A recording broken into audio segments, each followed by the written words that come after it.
Hey everybody, welcome to the Dungeoncast. I'm Brian. And I'm Will. And this week, we're going to give you an old thing that we already did. Just kidding. Well, sort of. Like, not really. I mean, we are doing that. All right, so it's announcement time. New year of the, and this year is Year of the Beholder. If you didn't guess by the episode title. Yeah, that's true. You would have seen the picture and everything. Yeah, too. but nice. Yeah. Still nice. Welcome to the Year of the Beholder, everybody. Mm-hmm. It's time to fry you with I-beams. Indeed. All year long. And so for the first episode of this year, I wanted to do a revisit of the Beholder. And I decided to go and give our old episode, our original one, a listen to, and realize it was really good. And so episode 29. I didn't really want to rehash a lot of things that we said so well. So what we're going to do is we're going to re-release that episode right after this intro. But then we're going to do something we didn't do back then, which we should have done, but we were new at this, so we weren't quite as good as we are now. And we're going to go over the stat block, the layer actions, the regional effects, and stuff like that. And then, yeah, we'll be kicking off the year here with, it's going to be a Beholder episode at least once a month. Yeah, so enjoy our old content. I agreed. I did drop in for a little bit of a listen, kind of spot checking it. Mm-hmm. Show's come a long way, but that was some quality stuff, definitely. And yeah, I agree. Let's not re-say what's already been said, except let's just say what we forgot to say or just didn't say back then. Yeah, definitely with it. And so if you don't want to re-listen to the episode because you have heard it before, you can just skip to the end and we'll have new content for you there. There's going to be a visual cue for everybody on YouTube. If you can scroll, you'll notice a big difference, from the old background to this one. Mm-hmm. And if you haven't checked out our older episodes, if you're a newer listener, definitely, give it a shot. See how it goes.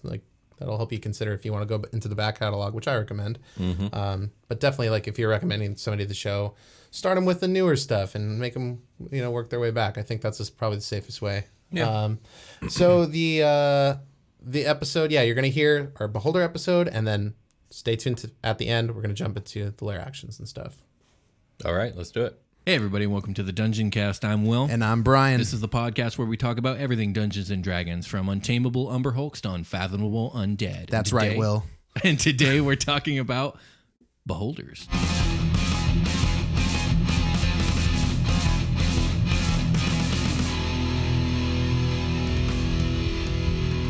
The Dungeoncast. So I'm going to begin this episode the way I begin every episode and say, all right, Brian, what do you know about Beholders?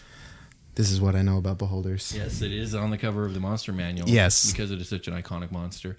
And sometimes when I'm going to look at other monsters, I see it. Okay, so nothing. You know nothing about the Beholder. Yep. Okay. It's got lots of eyes. It does, as a total of 11 eyes on average. Most of the things I see standing in front of it look terrified? Pretty fucked up, yeah. Yeah, okay, because the Beholder's fucking terrifying. The Beholder's unlike any other monster that we've talked about at all, even in non-monster episodes. There's no monster we've touched on that is as scary or crazy as the Beholder. But we did a dragons episode. We did do a dragons episode, and I would argue that Beholders are much scarier than dragons. But it's called Dungeons and Dragons. Yeah, I understand that, Brian, but we say it at the beginning of every episode. There are some things in this game that are much scarier than dragons. Although I do like dragons more.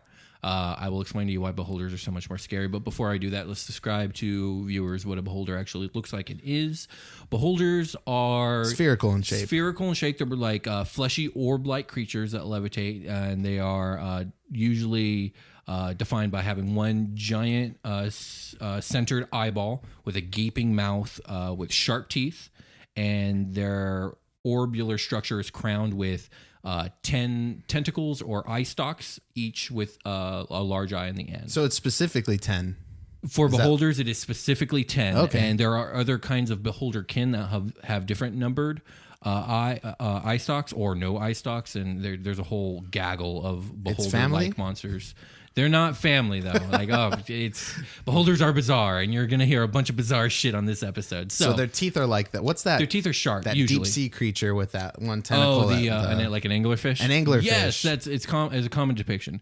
So literally, the descriptors that I just listed off are the only things about, or the only physical descriptors that are universal among beholders. Because one of the things about beholders is that each beholder is 100% unique. Some of them have like a chitinous kind of armor skin. Some of them have a leather skin. Some of them have scaly skin.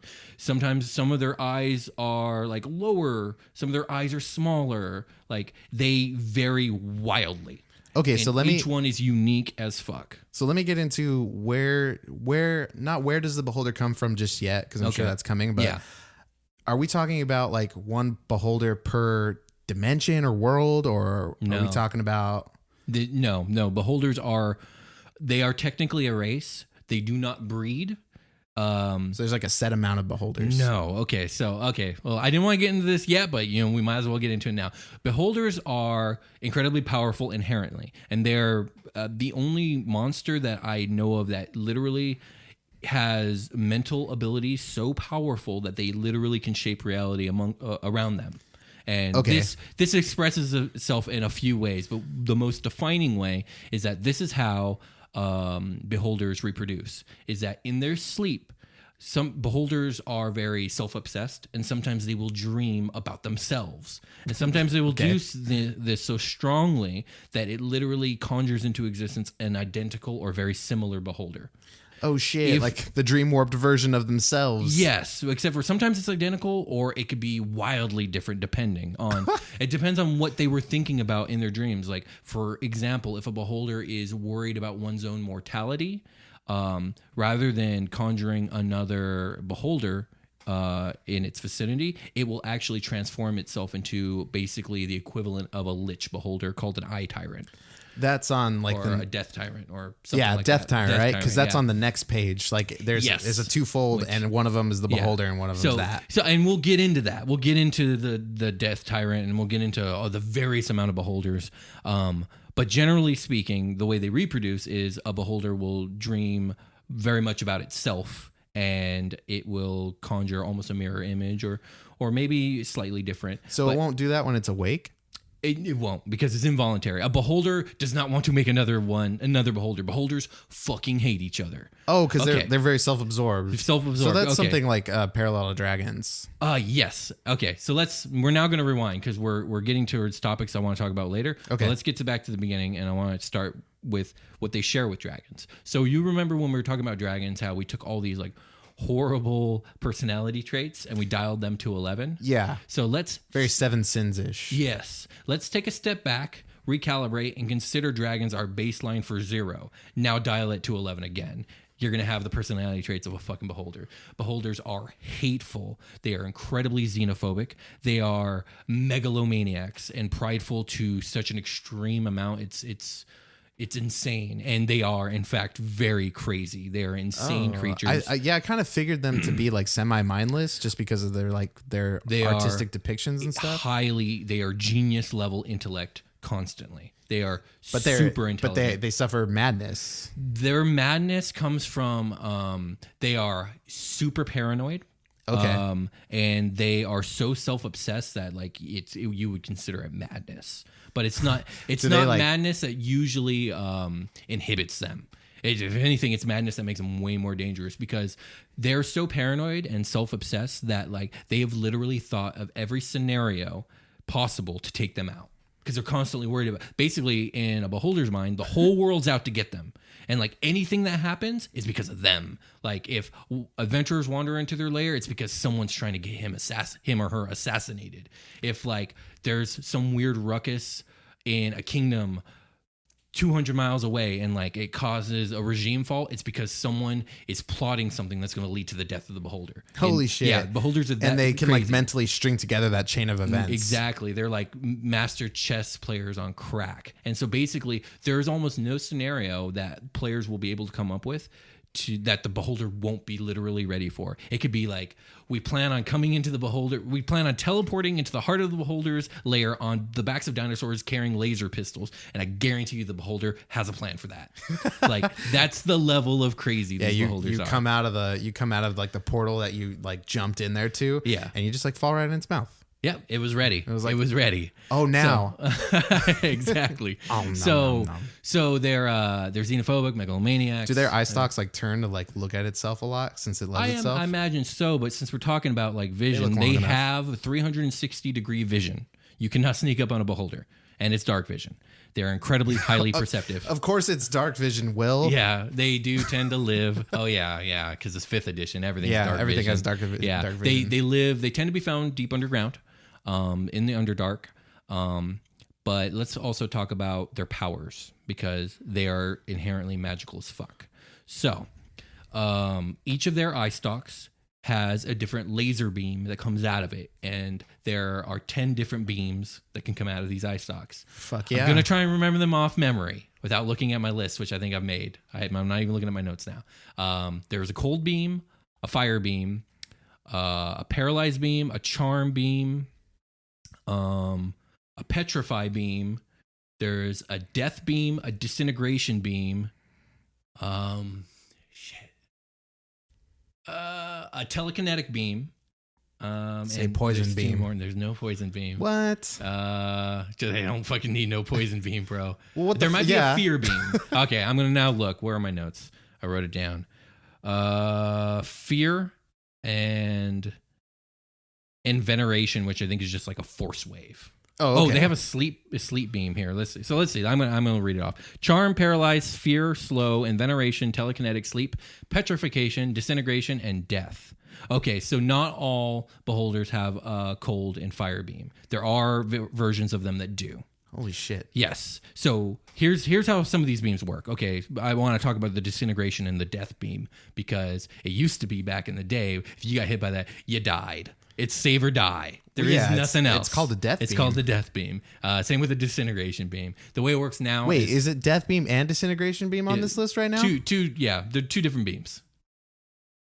Continue. Okay. So nowadays, let's say a beholder fires off a death beam at you.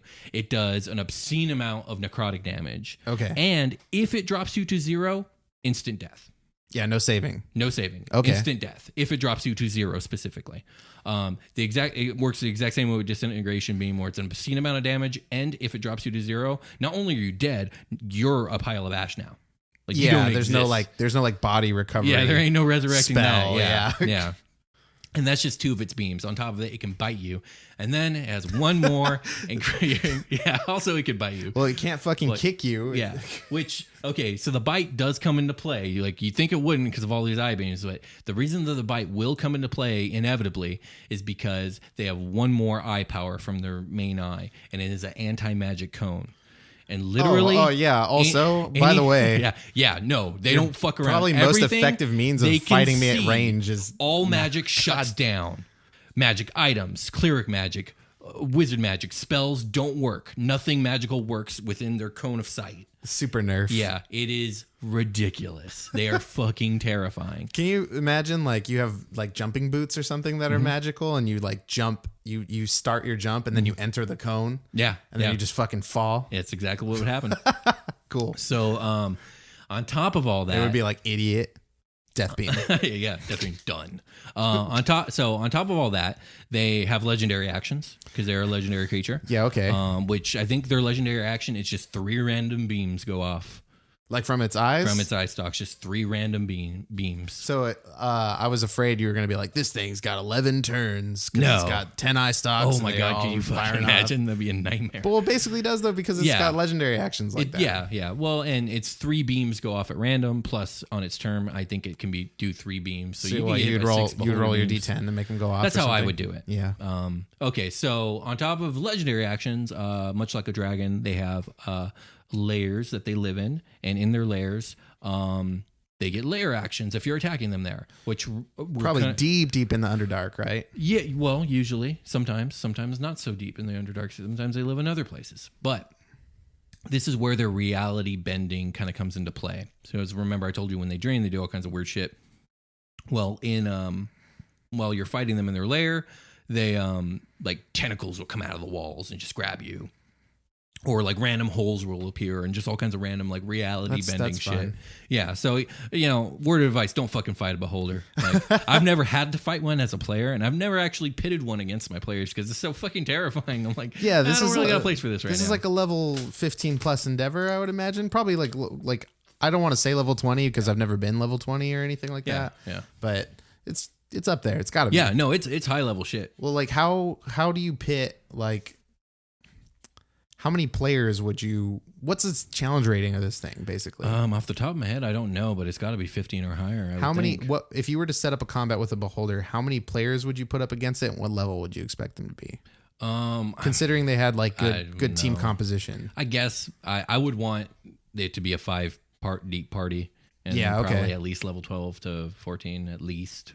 At the minimum, I would think. I don't know. I'd have to look at it. Like that sounds low to me. But that's the thing when you got 5 level 13s. Yeah, that's pretty brutal. 5 people is a lot. Who's to say? So the Beholder is actually a D&D original. It's not a monster based off any type of mythos or any type of history or any type of mythology. Yeah, like first glance, you'd think it'd be like a Lovecraft kind of import. It is, but it wasn't always. And, but it is definitely developed into that. And because of the Far Realm, which we'll talk about right after this. The person who invented the Beholder, his name was Rob Kuntz, and he was a player at the inventor of D&D, Gary Gygax's table. He was an avid player, and he invented the monster. Cool. And it was just supposed to be like a scary monster with obscene powers that you could randomly fight in a dungeon. Let me draw some bullshit. Yeah. Scared now. But as things developed over time in D&D, people want more juicy lore. They want that fluff. And so they started to write it slowly over the course of edition to edition. Nice. And there are basically 2 origins that I know about when it comes to beholders. And the first is,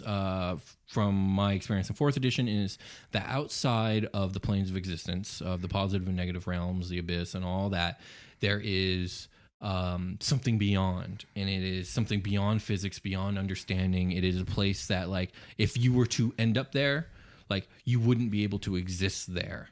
And like your mind wouldn't function or understand what it's seeing. It is a place called the Far Realm, and it is very Elder God-esque. It's very Lovecraftian. It's of the 5th and 6th dimension. I'm more familiar with it from the Dark Tower, and I think they call it the primordial soup, where like life rose out of this nasty, but darkness, it's beyond darkness.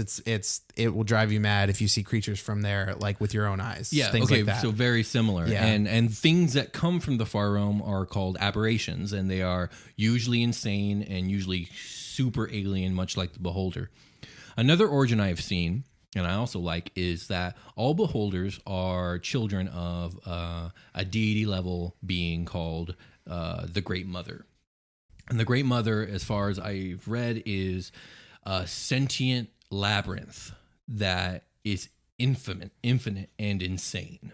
Okay. And she birthed the beholders. So and sent them into the world. So like a living maze, just like just spit them out. Gonna just yeah. You're welcome. Yeah, there it is. So yeah, those are the 2 origins I know about, and anything that comes from either this Great Mother or the Far Realm is fucking scary, fucking alien, and ununderstandable. Yeah, man. So there are different iterations of the Beholder depending on like which campaign setting you're playing in. Forgotten Realms is pretty standard. It's much just like vanilla D&D. SpellJammer is kind of an interesting campaign setting. We haven't really talked about it here on this podcast, mostly because I only know so much about it. But I've heard of it, but it's not something I'm familiar with. Basically, SpellJammer is like kind of space travel, but not exactly. Basically, it's like interplanar travel on these weird magical ships that like sail across these astral seas, if you will. Cool. And like each plane is contained within like this crazy crystal orb. And you can travel through these orbs if you have, I think, a SpellJammer, which is like an object. It's like an engine that a wizard can operate or something like that. Nice. Okay. But in SpellJammer, there are like these intergalactic species from what you would, consider the Far Realm. Sorry. And it'd be things like illithids, like mind flayers or aboliths, I guess. But there are beholders, and beholders are very powerful in SpellJammer, probably as powerful, if not more powerful than what I've already described. But they are constantly in intergalactic, interracial species war. with each other. That's fun. And it is basically said that they are the most powerful beings in the world, and if they ever stop fighting, the world's fucked. But because they're gonna like not fight each other, you mean, and fight whatever else is. Because I was gonna ask you, like, okay, so this creature, the beholder, is just like chilling. That doesn't seem like... No. Beholders gotta be something to usually keep it spend busy, their right? lives trying to dominate everything around them. Yeah, that's what I'm saying. They like, hate everything. They're so full of hate. Like, they hate. Yeah, and, so if you have a campaign setting with a beholder existing in it, like, it doesn't make sense unless it's something's keeping it busy, right? Yes, and they're usually keeping themselves busy in their insanity, but oftentimes they are plotting or are in the middle of their undertaking of plans to, like, conquer entire civilizations in secret. And oftentimes there are beholders that are running entire cities from like the Underdark.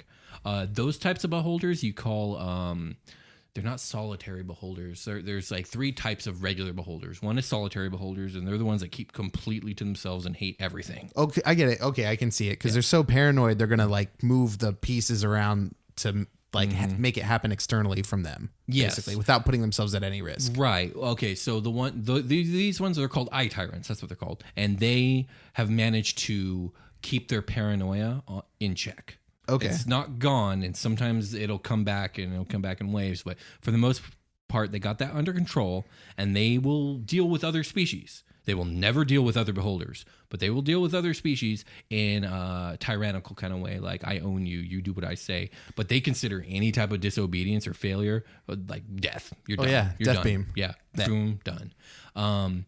There is probably the most famous beholder that I can think of that like is an eye tyrant. Is there is a beholder? I think his name is Xanathar, and he runs a thieves guild in a Forgotten Realm city. I think it's Baldur's Gate, but I don't Hi, my remember. name's Xanathar, and I run a thieves guild. Yeah, and well, the thing is, he runs it in secret, and no one really knows who Xanathar is. They just know that he's existed for a very long time. Maybe he's an elf, maybe he's a powerful archmage, but really, he's a beholder.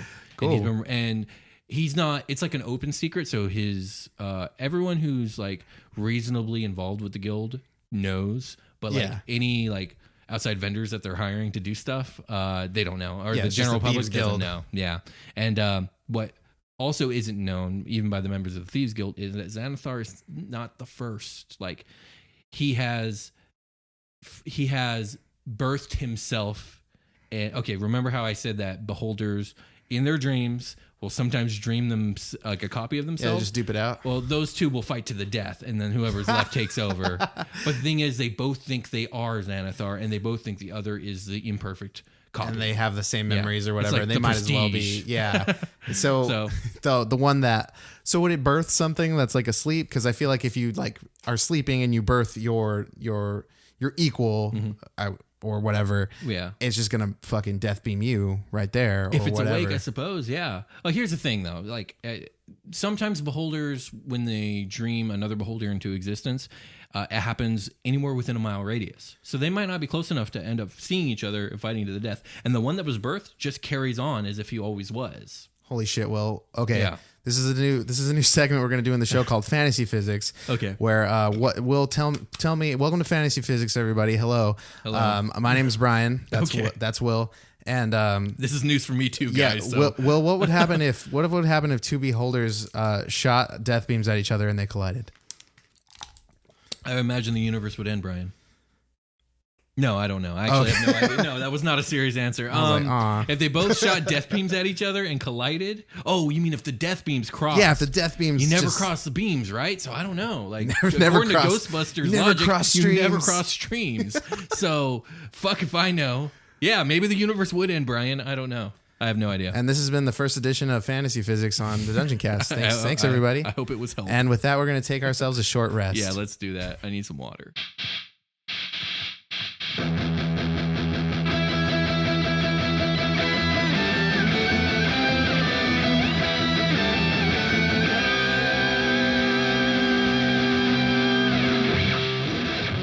Hey everybody, be sure to check out Super Quest Saga, a future fantasy 5th edition D&D actual play podcast homebrewed and dungeon mastered by yours truly, me, and Set in Space. And I play in it, along with your special guest Jake and friend of the show, Josh Freeland. You can find it on YouTube, iTunes, or anywhere else you can get your podcasts. Super Quest Saga!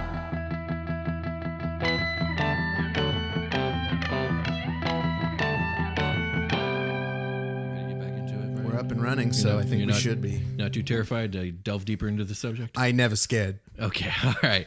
So a major thing I want to talk about when it comes to beholders is like their egomania, which is probably the most defining personality trait about them. Much like the dragon, they think that the beholder is the ultimate being in the universe. And Specifically them as the beholder. Specifically them. I am the greatest being Yes, in the universe. they are the ultimate being, and all other things must be subjugated. Like, period, end of story. There is like just no reasoning with it. It's It's just like, hey, do you have a death beam? I didn't fucking think so. yeah, pretty much. And they literally consider all other beholders abominations, like genetically inferior biological abominations. Like they are fucking hateful. They will not tolerate another beholder's presence, except for one circumstance, which is sometimes when the beholder dreams another beholder into reality. It was a sex dream. It was maybe a bit of a happier dream than I don't know, but they can sometimes give birth to what is called a beholder queen or a hive queen, and this beholder has an added on bonus power on top of it all, where they can literally subjugate other beholders under their thrall. Why? And they form these beholder nests. Why? I don't know. I would imagine that it's a beholder who has so much hate for all the other beholders that it wishes it could just fucking dominate them, and thus transforms itself into a hive queen, which then can do so. I'm mostly just in denial. Oh, yeah. What do you need that for? Because they're fucking... Because beholder army, that's why. Yeah, because beholder army, that's why. And they're Sick. fucking scary. That's a really cool plot thing. Yeah, that actually is. That'd be really We have cool. to get to the queen. God, I can't fucking imagine. Death God. beam. So many beholders. Okay. They told you not to cross the stream. So many death beams. So let's talk about a little bit about where they do live, because they do tend to live in the Underdark. Sometimes they live in like sewer ways. They tend to like to live in remote places where other people can't bug them because they hate everybody. Yeah, that's fitting. But most commonly they are in the Underdark, and the way that their layers are set up is actually really fascinating to me, because it's not intuitive to any other layer building of any other monster. It's because they levitate. They don't build their homes like in a horizontal pattern. They have ups and downs. Like they'll have a room and then a passage, which is just a hole in the ceiling that they float up, and then there's another room. So picture like this 3D grid that's super hard to traverse because you're not a fucking beholder. Like the Death Star if it didn't have like floors. Exactly. There we go. I like that. Yes, very much so. A beholder would love the Death Star. It'd be like, I love this place. So yes. I just prop myself in like the satellite opening, and I fire the beam. Exactly. It's a death beam. So they have these bizarre layer setups, and the way they actually build these things is with their disintegration beam. They just and that makes sense. Whole passages, bam, done. And because of this passage will be also cold. Yeah, there you cold go. beam. Well, okay, so there are the types of beholders that have the cold and fire beams, I believe, are literally called Eyes of Flame, or Eye of Flames, and Eye of Cold, Eye of Ice. That's what they're called. That's the kind of beholders they are. I'm getting what you're. Yeah, what and you're they're slinging. basically like a frost beholder or a fire beholder, and yeah, you get it. So moving on, they are also some consider them to be terraformers of the Underdark. Like the Underdark wouldn't exist if they weren't there constantly. That's some good expanding mythos. I thought that was really cool. Yeah, I'm just gonna make this yeah. shit, Yeah. and then I'm gonna just pick this spot. Yeah, Burrow up. there you go. And Cool. so after I read that, I was like, okay, I'm grabbing that. That's definitely the truth of my world. Beholders are definitely down there building the Underdark. Fuck, Inadvertently, they're just doing it. man. Do you got any questions? I want to move on to a couple other things, but if you have any questions, we'll answer them now. My main question now is: are you going to kill us with a beholder when we It's get back to your game? If you guys make me angry enough, it might happen. No, I Start promise. asking NPCs names, As or I will stick the beholder upon you. Yeah, as of right now, I have no plans for a beholder. I'll tell you that. Well, you just made some. It sounds like. Well, I mean, it's definitely like Plan Z. Oh yeah, it's like Throw a end game. beholder at him. There we go. Okay, so I'm sure we're gonna get into the Trask one day. Mm-hmm. Super cool, but how do they match up against each other, the beholder and the Trask? Wow, the Trask is like. It's a fucking anomaly. Yeah, the Trask is such a force of nature that'd be like, what if the planet wanted to just kill everybody? Like, is the planet a monster? Yeah, I guess in that case. That's much like the Trask is. It's like a moving, it's like Godzilla Right. It's just like you can't fight it. I mean, you can if you're like a bunch of level 20s that have access to the wish spell and a bunch of other bullshit, which is weird to me because I don't like the idea that like there is a very specific way a monster has to be killed. Like you have to do X amount of damage to it and like get it to like fall asleep and then use a wish spell to kill it, but then it doesn't actually die because the Trask can't die and it just burrows back into the earth to sleep for another fucking 10,000 years. I need a Superman regenerate. Yeah. Fuck the Trask. Anyways, moving on. Well, hold on. Okay. So the beholder doesn't match up. No, it just couldn't. So what about your best like ancient dragon? I see. Now that would be a fight I'd be interested in seeing. Here's the thing. Okay, I think this is just my personal opinion. If you put an ancient red dragon and a souped up beholder in a room together, just pop them into existence next to each other, I think the red dragon has a really good shot of walking away from this with a win. Okay. Mostly because it can get on top of this fucking beholder. It's a lot bigger than the beholder, and it can claw, teeth, and I don't think the anti-magic field works on the breath.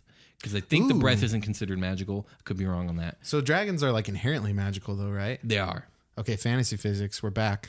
Okay, all right, we're back. Fantasy physics. Let's talk about it. Okay, what happens to like the dragon's inherent magic in like a field like that? Okay, so it shuts down. It like the dragon can't cast spells and all the like the elemental That's effects. nasty. Yeah, those won't work. But the breath, I believe, still works. Okay.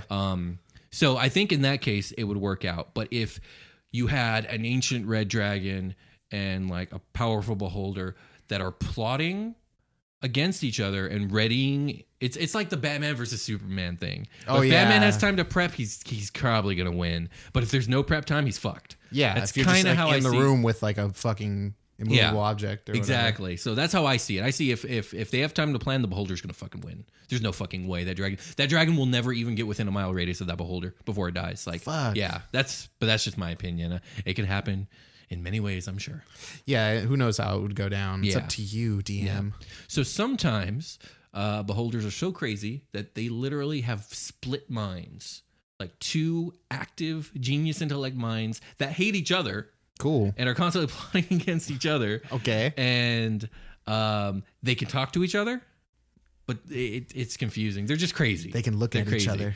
Yeah, they can look at each other. Their eye stalks. It's super confusing, and I don't even understand how it works. But that's a thing. I read it. It's a thing. They just like super suffer from mental illness. A lot of times, yeah, they do. A lot of times they are actively at war with drow or mind flayers because those are powerful creatures that They compete for also space. Yeah, they compete for space, and like as smart as a beholder is, I think that Numbers is an issue. numbers is an issue, but also mind flayers are super intelligent, and they have like an elder brain that they answer to, Right. which has like the intellect and memories of 1,000 mind flayers across generations of time.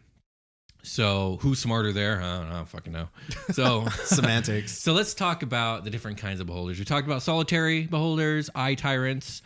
We talked about beholder hives and their hive queens. We talked a little bit about death tyrants, and when a beholder becomes a death tyrant, its flesh rots away and it becomes like a floating skull, and replacing the eye stalks are like these points of light that follow it and have the same powers and shit. And okay, so death tyrants are fucking scary because the art is scary. if a death tyrant kills you, you will resurrect as a undead thrall. Oh, fuck. And Okay. unlike other undead thralls that like a necromancer or vampire or Draco Lich kind of creates and controls, Some zombies. you are enthralled forever. There's no way to unenthrall you, and it takes zero effort on the death tyrant's behalf, meaning that they could literally raise armies of hundreds of thousands of undead over time and have no problem controlling them all. Meanwhile, a necromancer or Draco Lich has a very limited amount of concentration and magical ability. Yeah, it takes a lot of stress on them to So- get like limited control Yeah, over death tyrants are nearby terrifying. things. Yeah, That's fun. There is a beholder called a death kiss, which is if the beholder has recently gotten to a fight where it was like wounded very, very badly, or if it perhaps got into a fight with a vampire or something blood related. In their dreams, if they have too strong of a dream about like blood, they might transform themselves or give birth to what's called a death kiss. Now they're smaller than normal beholders, and they lose their mouth. which is why they're smaller. And they're just one circular eye, and all of their eye stalks transform into these tentacles with like suckers at the end of them. And at the end of these tentacles are with these suckers are how they talk, their mouths. So they have like 10 mouths. That's nasty. And they are completely consumed with the thirst for blood. And that's all they do. That's they also just nasty. hunt around the Underdark, sucking the blood out of everything they come across. Little nasty The Empire boys. Beholders, yeah. Okay. There are spectators, which are They like to watch the blood sucking. no, but they're Just follow this thing around. they only have 4 eye stalks, and they're much smaller than a beholder, and they're also not evil. They're usually lawful neutral or chaotic neutral, and they can be summoned by wizards.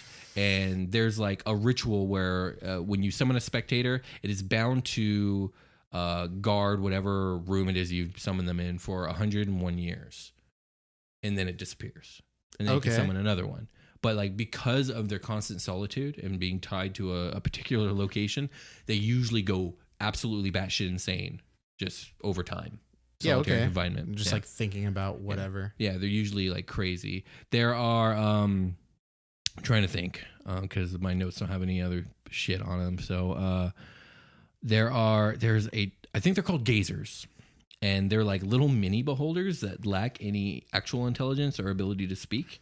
They're just like the physical magical embodiment parts. Like they just shoot the death beam. I don't know. I don't think they have the beams, but they're like little mini beholders, like maybe yay big, and they mimic speech. Anything they hear, they'll just mimic. And they're annoying little shitheads that follow the beholder around. But usually the beholder, because it is a literal copy of itself, like in miniature form, like ends up keeping it as a pet. And they'll have these little minion gazers running about. When it gets hungry, it'll Yeah. just. There is a version of a beholder called a goth, which it looks like a standard beholder, I think, except for it only has 6 or 8 eye stalks and some tendrils that fall from its chin or whatever. And around its one big eye, it's got a bunch of little eyes. And it is semi-mindless and is obsessed with devouring magical objects. Oh, and that's it hunts cool. the world just eating magic shit. That's fucking Don't dope. get in its way because it'll kill you. Yeah. Props. And there are even more beholderkin, which we can get into another time. But do you have any other questions about beholders? I just like how they're all like they could explain like deficits of magic items in your world, the creation of the Underdark, like That's actually true, yeah. like they're running a city in your campaign and nobody knows about it, Mm-hmm. and like you're like, oh, there's just a lot going on here. Yeah, absolutely. Holy crap! So- So are they more or less involved than dragons and like the meddlings of It varies material on world plane? to world. It's hard to say because both dragons and beholders like to keep them for themselves. I hate everybody. Think they're the best thing on earth.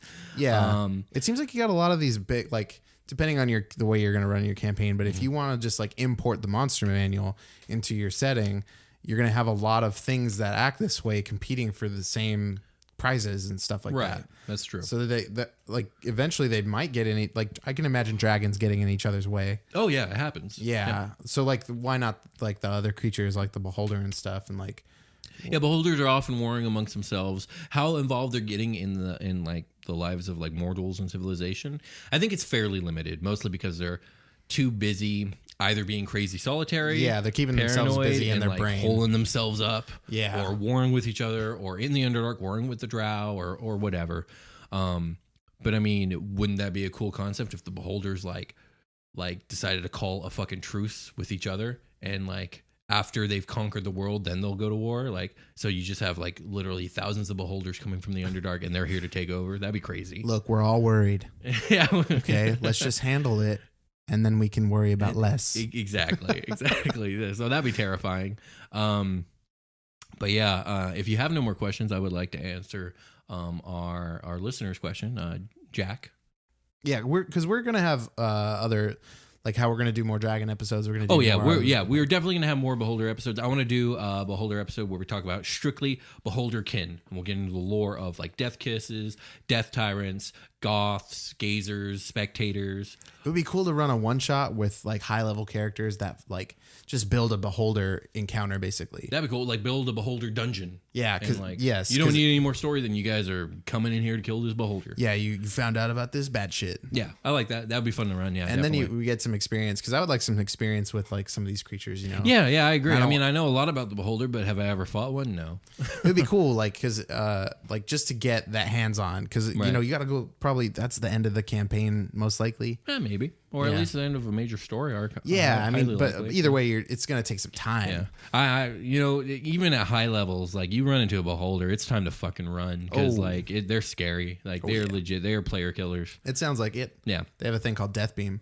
So I don't know if you guys heard about the Death Beam. death and disintegration. So our listener Jack sent in a question, and his question was, I don't have it in front of me, but I'm going to remember it verbatim as best I can. Use your brain. I'm going to use my brain power. And he was basically saying that he was setting up an adventure for his party where a beholder had kind of taken over a town in secret, like in the underground. And basically he was running these, the entire town. They were under his thrall, the beholder's thrall. Okay. So he wanted to know what we thought about that. And he also had a question about, he had an Is that account. kind of like a cult thing that we're talking about here? Well, it could be. Or is it more like a mental, like I've hypnotized all of you? It could also be that. Okay. Yeah. And he wasn't specific, but I think we'll approach the question from both those angles. Okay. I mean, he also had this very specific question about the townspeople attacking the party because they're under the thrall. That's a big fight. Yeah. And so first off, cool fucking idea. I love the idea again of beholder like taking over a town and like running it in secret and whatnot, and the players having to fucking deal with that. And it sounds like a lot of fun. Yeah, I like the idea of it being like a thrall thing.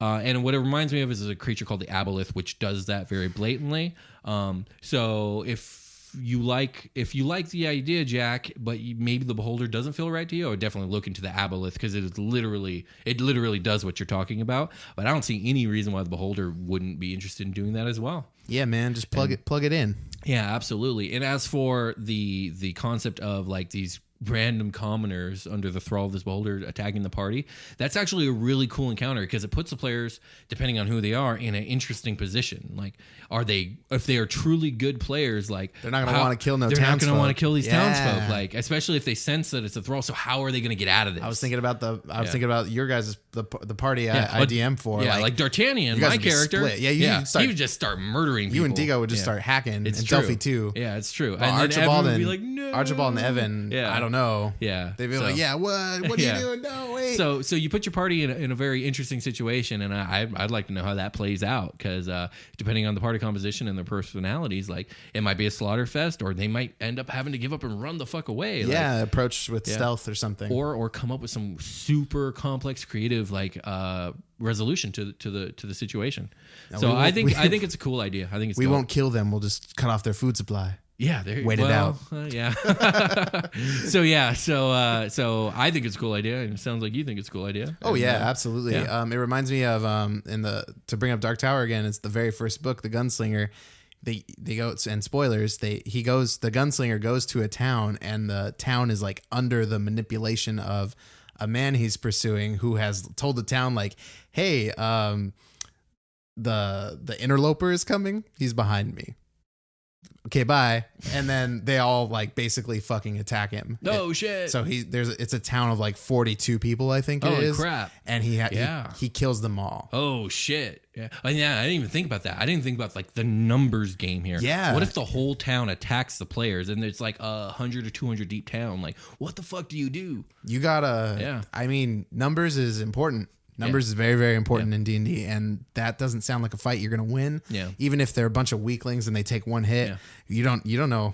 Also, if you do win that fight and you do kill a lot of townspeople, I mean, chances are they're not going to be able to do anything about the beholder. And the postman from the next town rolls in a few hours later. How do you explain that? How do you explain that to the fucking king? How do you explain that to anybody who gives a shit? Like this party of adventurers just showed up and slaughtered a whole town. It's not a good look. It's not a good look. It was like a fucking crazy episode of CSI. I know, right? So I think it's a really cool idea, and I think the way it could go, like, it could change the course of a campaign. So yeah, cool idea, Jack. I like it. Definitely want to know what happens with that. Yeah. Follow up, please. Let us know. And other than that, I think I'm ready to end this episode. Like, I'm really sick of talking about giant eyeballed monsters. Yeah, they don't have legs. It freaks me out. Yeah. Let's call it a game. We're going to call it a game, guys. Thank you for listening. It's Will and Brian from the more present sort of. We've returned. From the now. Do you remember the us from the beginning? It's That was us a long time ago. That was like 40 minutes That ago. was pre-30, Will. That was so I think same here. Anyway, but we're here again to tell you more stuff about the Beholder. Well, including like its stats. Should I read the stat block first or the lair actions Hey, man, first? that's up to you. Do you want to start at the region, the lair, or the Beholder itself? Let's start with the big ball of eyes. Okay. Since that's what's on top of my stack of paper here. You got a lot to read. Yes, the Beholder is a large aberration of lawful evil with an armor class of 18, natural armor, hit points of 180, and a speed of 0 feet, but a flying speed of 20 feet, which is listed as hover. Yeah. Very cool. Kind Rather of slow. Yeah. Really, yeah. I suppose it doesn't need to Just move like quickly. creeps, like a Friday the 13th sort of vibe. Saving throws: intelligence +8, wisdom +7, charisma +8. It's a creature of the mind for sure. Yes, it just basically is a big mind. Skills: perception +12, condition immunities: prone, senses dark vision 120 feet, passive perception 22, languages deep speech, yikes, and undercommon. Challenge rating is 13. Pretty stocky. I skipped the ability score, so we're gonna go 10 strength, 14 dex, 18 con, 17 intelligence, 15 wisdom, and 17 charisma. Pretty high on those brain stats. I back feel there. like the intelligence should be a 20, just canonically with the lore. But I know, like but they're whatevs. paranoid geniuses. Yeah, Maybe they're exactly. so smart they damage themselves. From Yeah, thinking sure. optimally. We'll go with that. Yeah. You think so hard that you became dumber slightly. Let's talk about the anti-magic cone, which I Yes. remember is part of the center eye. Yeah. Oh, which is fucking. Maybe I should just read the thing because it says that the Beholder's central eye creates an area of anti-magic, as in the anti-magic field spell in a 150-foot cone. At the start of each of its turns, the Beholder decides which way the cone faces and whether the cone is active. The area works against the Beholder's own eye rays. That's cool because I was thinking about that earlier today. Like, if it's got its magic cone out, can it fire through it? That's dope. No. Makes sense. Actions: bite. Fuck. Melee weapon attack, +5 to hit, reach from 5 feet, 1 target. It's going to do 14 or 46 piercing damage. It's probably never going to bite you unless it finds itself Desperate. grappled. Yeah, and Yeah. it's desperately trying to get away. Nom, nom, nom. It's going to eat you. He could, like, the bite looks like it's going to fuck you up. That's not a bad amount of piercing. Yeah, 46 isn't too shabby, but it's a challenge rating 13 creature, so Yeah, 46 wouldn't do shit against you guys in Super Quest. true. High level. Let's talk about the eyes and their rays.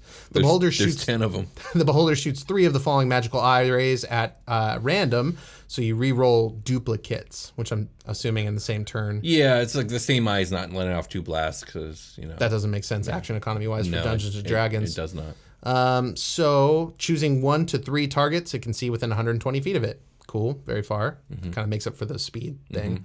It doesn't have to be close. It doesn't want to be close. No, because it can do this. Number 1, Charm Ray. The targeted creature must succeed on a DC 16 Wisdom saving throw or be charmed by the Beholder for 1 hour or until the Beholder harms the creature. Damn, so you could charm somebody and just kind of let them be. Don't shoot elves. Number 2, Paralyzing Ray. The targeted creature must succeed on a DC 16 Constitution saving throw or be paralyzed for 1 minute. The target can repeat the saving throw at the end of each of its turns, ending the effect on itself on a success. Number 3, Fear Ray. The targeted creature must succeed on a DC 16 Wisdom saving throw or be frightened for 1 minute. The target can repeat the saving throw at the end of each of its turns, ending the effect on itself on a success. Number 4, Slowing Ray. The targeted creature must succeed on a DC 16 Dexterity saving throw. On a failed save, the target's speed is halved for 1 minute. In addition, the creature can't take reactions, and it can take either an action or a bonus action on its turn, not both. The creature can repeat the saving throw at the end of each of its turns, ending the effect on itself on a success. Do you have any comments or questions so far? My comment would be like a fight with the Beholder is like this emotional roller coaster of fear, paralysis, and charm, and Doing saves, which is like at a high level, which these Yeah. characters probably would be to fight this thing, are detrimental to your pallies and stuff. then we haven't even gotten to the damaging rays yet. I think I'm about to. Yeah. Number 5, Enervation Ray. The targeted creature must make a DC 16 Constitution saving throw, taking 36 8d8 necrotic damage on a failed save, or half as much on a successful one. So you're guaranteed some damage with this ray. Yeah. Number 6, Telekinetic Ray. If the target is a creature, it must succeed on a DC 16 Strength saving throw, or the beholder moves it up to 30 feet in any direction. It is restrained by the ray's telekinetic grip until the start of the beholder's next turn, or until the beholder is incapacitated. So this is pretty much like the spell, like telekinesis. Right. Okay, cool. Just move. No, you stand over there now. Ooh, I forgot to read. If the target is an object weighing 300 pounds or less that isn't being worn or carried, it is moved up to 30 feet in any direction. The beholder can also exert fine control on objects with this ray, such as manipulating a simple tool or opening a door or a container. So we can open a can of Coke. Although, like... You can open a can of Coke, it's true. All right. Number 7, Sleep Ray. The targeted creature must succeed on a DC 16 Wisdom saving throw or fall asleep and remain unconscious for 1 minute. The target awakens if it takes damage or another creature takes an action to wake it. This ray has no effect on constructs and undead. Damn, dog. Don't go to sleep, homie. What are you doing? What's up? It's not a choice. It's an I-beam of power. So what's the flavor on here? Can you see these beams being fired? I believe so, yeah. Because a sleep beam that you can't see is like, hey dog, can you fucking get up? We're in the middle of something here. That guy just narcolepto pass out right now? I'm pretty sure all these rays are quite visible. Okay, yeah, I mean, that makes sense. They're like lasers. Let's see. Number 8, Petrification Ray. The targeted creature must make a DC 16 Dexterity saving throw. On a failed save, the creature begins to turn to stone and is restrained. It must repeat the saving throw at the end of its next turn. On a success, the effect ends. On a failure, the creature is petrified until freed by the Greater Restoration spell or other magic. That's troublesome. It's just like one of your dudes just turns to stone. Yep. Great. See you Can after the fight. One guy turns to stone, one girl's running in fierce, he fell asleep, that person got hit by a veneration ray, this person just stopped moving. Like, wake up, Kyle. Wake up, please. Yeah. And they would, because that's what you needed to do. It's a horror wake them show. up. Fighting a beholder is a horror show. Yeah. You throw a fireball at it, it just fucking bounces off. Yeah. What happens? It just stops working? Yeah. It just fails. All things fail. That'd be cool. You shoot the fireball and it just like smoke. There you go. There's your spell slot too. Yikes. Where was I? Disintegration rays next. That's right. Number 9, Disintegration Ray. If the target is a creature, it must succeed on a DC 16 Dexterity saving throw or take 45 10d8 force damage. Oh, God. If this damage reduces the creature to 0 hit points, its body becomes a pile of fine gray dust. You could probably sell it for a lot of money to like like peddling it as drugs. Sniff this body. If the target is a large or smaller non-magical object or creation of magical force, it is disintegrated without a saving throw. Ooh. If the target is a huge or larger object or creation of magical force, this ray disintegrates a 10-foot cube of it. Ooh. Okay. Permanent damage. So, 10, Death Ray, the final ray. The targeted creature must succeed on a DC 16 Dexterity saving throw or take 55 10d10 necrotic damage. Target dies if the ray reduces it to 0 hit points. So normally in Dungeons and Dragons, you have to go negative your full hit points to die. Yeah, but this is a death ray. Or fail. This ray specializes in death. But this will just make you dead. Yeah. Without those mechanics. Exactly. It bypasses them. Very true. Legendary actions. The beholder can take 3 legendary actions using the I-ray options below. It can take only 1 legendary action at a time and only at the end of another creature's turn. The beholder regains spent legendary actions at the start of its turn. So it's popping off 6 rays around. Yeah, the beholder uses 1 random eye ray. This is the options listed below. And it could do it 3 times. That's fucking cool. Till its next turn. So the potential here is to take 36, 55, 45 damage is the potential in 1 turn if you get hit with. If one person gets hit with all these damaging rays, you can like really deplete some HP.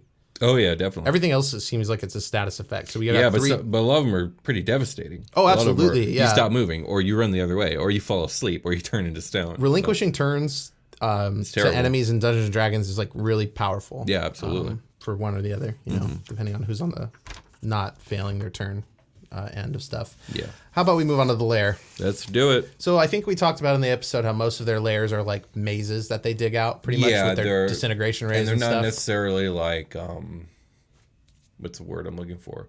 they can be laid out in a full 3D spectrum of direction because they could float in any direction. Right. So like, you have it might be a full vertical dungeon. Yeah, he's playing 3D chess with you and doesn't give a fuck about you. Sure. He wants you not to climb this 100-foot hallway. You have to Right. find a way. Exactly. Which, yeah. Good luck. Yeah, warlocks can. Let's see. So in the lair actions. When fighting inside its lair, a beholder can invoke the ambient magic to take lair actions. On an initiative count of 20, losing initiative ties, the beholder can take one lair action to cause one of the following effects. A 50-foot square area of ground within 120 feet of the beholder becomes slimy. Oof. Yum. Nasty. The area is difficult terrain until initiative count 20 on the next round. Walls within 120 feet of the beholder sprout grasping appendages. Love those. These reality-changing powers they have. Until initiative count 20 on the round after next, each creature of the beholder's choice that starts its turn within 10 feet of such a wall must succeed on a DC 15 dexterity saving throw or be grappled. Escaping requires a successful DC 15 strength, athletics, or dexterity acrobatics check. Yeah, do some fucking acrobats to get out of this shit. I'm more, whenever I see that, I think it's more like contortion based, like flexibility. Yeah. Okay. So an eye, like not backflips. An eye opens on a solid surface within 60 feet of the beholder. One random eye ray of the beholder shoots from that eye at a target of the beholder's choice that it can see. The eye then closes and disappears. So that's a seventh eye beam within a round. Yeah, it appears and says, get fucked. But he doesn't say it. He just looks at you and you know. Yep. And then you might get shot. The beholder can't repeat an effect until they have all been used. And it can't use the same effect 2 rounds in a row. That's kind of an interesting caveat. Yeah. It's got to kind of cycle through everything, which is cool. I mean, keeps things interesting. I like that. I feel like it's, Jiraiya does this. He like puts Itachi and the shark guy in like that hallway with inside the frog gut. It's like all slimy walls and stuff. It's like changing. It's like reaching out and grabbing him. It's literally this now that I think about it. So regional effects. A region containing a beholder's lair is warped by the creature's unnatural presence, which creates one or more of the following effects. Creatures within 1 mile of the beholder's lair sometimes feel as if they are being watched when they aren't. When the beholder sleeps, minor warps in reality occur within 1 mile of its lair and then vanish 24 hours later. Marks on cave walls might change subtly. An eerie trinket might appear where none existed before. Harmless slime might coat a statue, and so on. The beholder's dreaming. Makes all the ground yucky. These effects apply only to natural surfaces and to non-magical objects that aren't on anyone's person. If the beholder dies, these effects fade over the course of 1d10 days. My mouth. That was a lot of talking. That was a lot of talking, a lot to read. We got through it. So I think that highlights again the devastating power of their eye beams and the how do I say it? The not nonsensical, but the bizarre nature of the reality, the abstractness of it all. Yeah, you know, they can alter their reality both consciously and subconsciously. Melting clocks on tree branches. Exactly. Long-faced people. Yeah, sure, that Things of that nature. Indeed. Okay, so beholders are fucking creepy. I can't wait to talk about them all year. But is that we got a lot of different now? kinds. Yeah, that'll be it for right now. We can get ready for our long rest. But yes, for the rest of the year, we'll have a specialized beholder every month. Yay! Okay. Let's do it. Let's do it. Hey, everybody, welcome to the long rest. And behold, Will, I'm beholding. Fun fact about beholders. Did you know, I know you did your research for this a long time ago, so maybe you forgot this one, but did you know that beholders may grow and use more than 20,000 teeth in their lifetime? Is that true?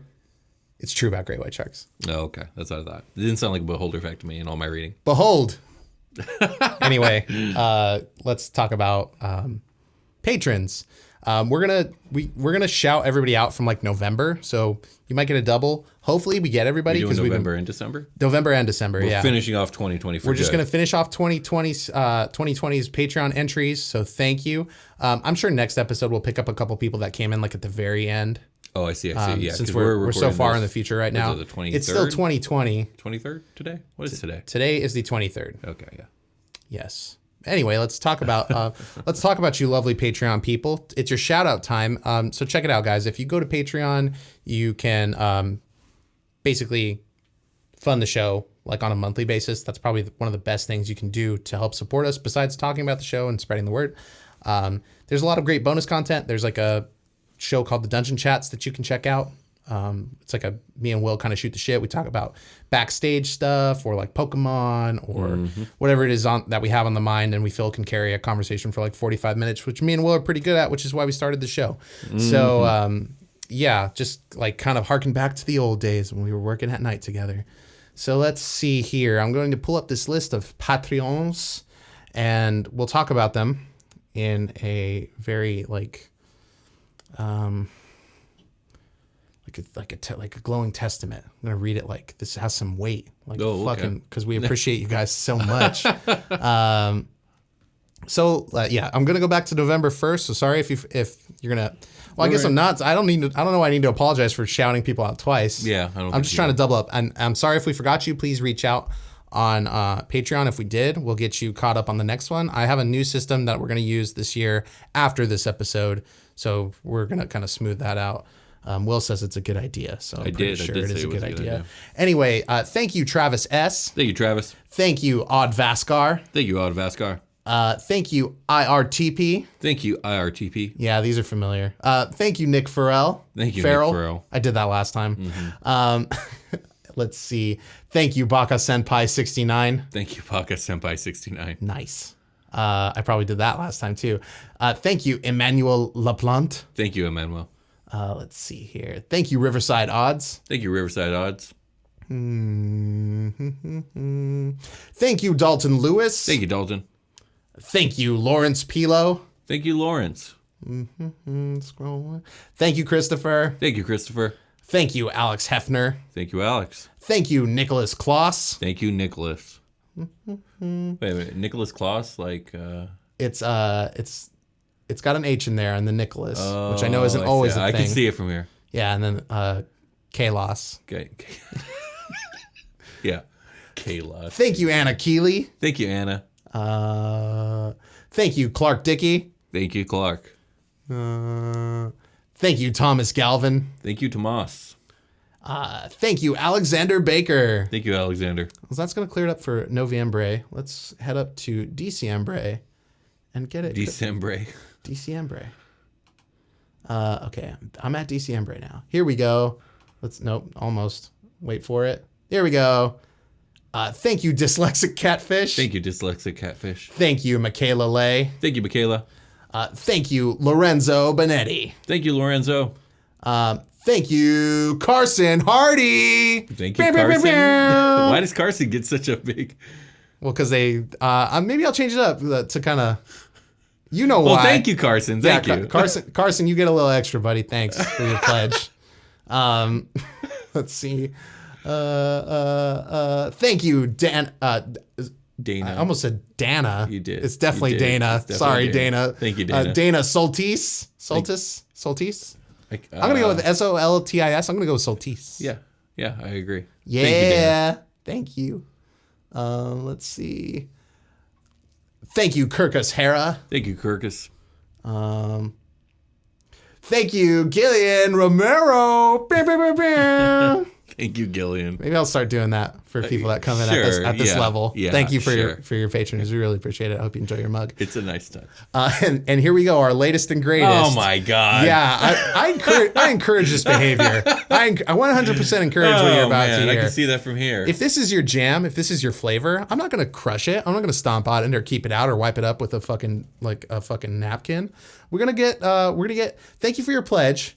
The Boundless Frenzy, destroyer of all cute and fluffy, great new one, precocious verb. Thank you, Verb. Thank you. Excellent. Yeah, thank you very much. Please make me. This is your opportunity to make me read whatever, almost whatever. Some people have not read their thing because it was offensive. Don't do offensive stuff. No one. We won't read it if you do that. But thanks for the money, though. I guess.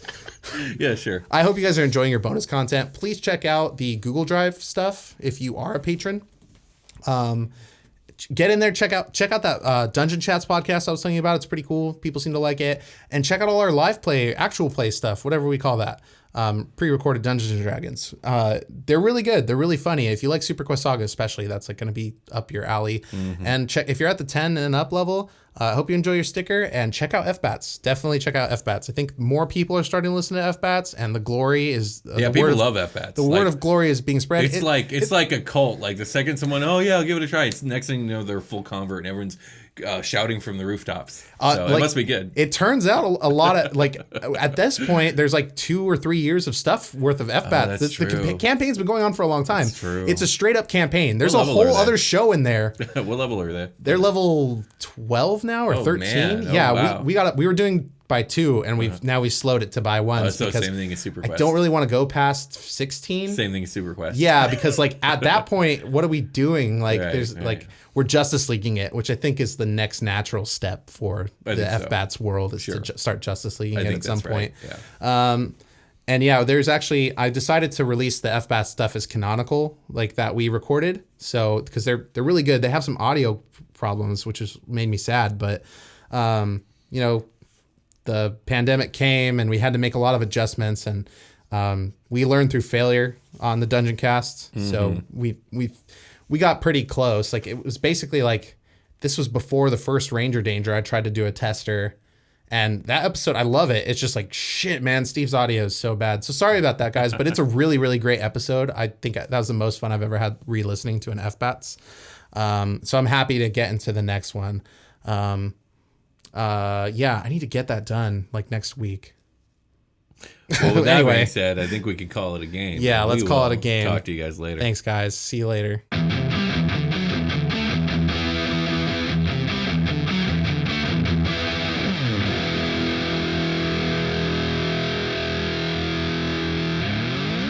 The Dungeoncast.